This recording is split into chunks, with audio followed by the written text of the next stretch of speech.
So one way, if you want to keep your wig on, a great way is called a wig grip. And we have these here. It's a little Velcro that goes around your head. I'm going to show you how to do that. It has a lace front. It doesn't have to go way down here. It can go a little farther back.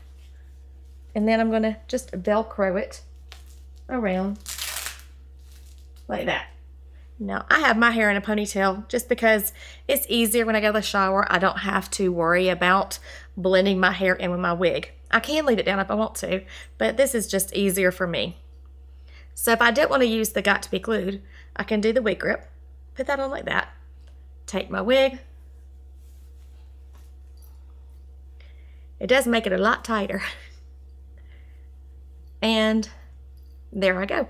And that's not coming off at all. I can run my fingers through it, and that wig grip stays on all the time, and it's not going to damage the lace whatsoever. So that's an easy way to use your wig grip with any wig. If I see how that lace is right there, that's typically where you want to put your part so that when you look, it looks like my scalp there.